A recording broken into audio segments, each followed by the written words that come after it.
Hi hello welcome back to Airu's world. ഇന്ന് നമ്മൾ തയ്യാറാക്കാൻ പോകുന്നത് മുട്ട കൊണ്ടൊരു ഓംപ്ലേറ്റ് ആണ്. അപ്പോൾ നമുക്ക് ഈ കൊച്ചുള്ളിയാണ് ഞാൻ എടുത്തിട്ടുള്ളത്. അത് നമുക്ക് കഴുകി വൃത്തിയാക്കി എടുക്കാം. എന്നിട്ട് നമുക്ക് കുനുകുന അരിയാം. എപ്പോഴും ഓംപ്ലേറ്റ് നല്ലത് ചെറിയുള്ളിയാണ് കേട്ടോ.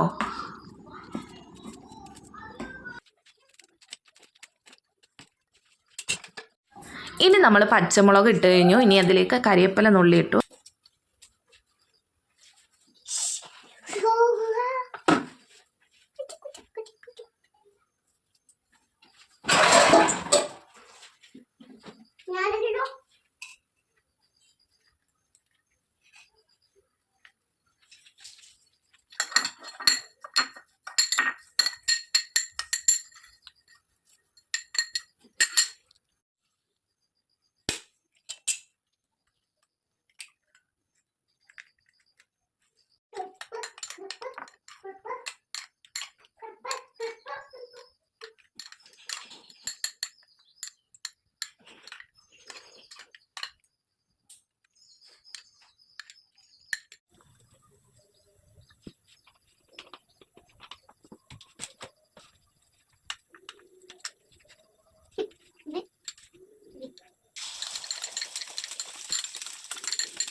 അപ്പോൾ നമ്മുടെ ചായയും അതുപോലെ തന്നെ നമ്മുടെ ഓംപ്ലേറ്റ് റെഡി ആയിട്ടുണ്ട്. വീഡിയോ ഇഷ്ടമായാൽ ലൈക്ക് ചെയ്യുക, ഷെയർ ചെയ്യുക, സബ്സ്ക്രൈബ് ചെയ്യുക.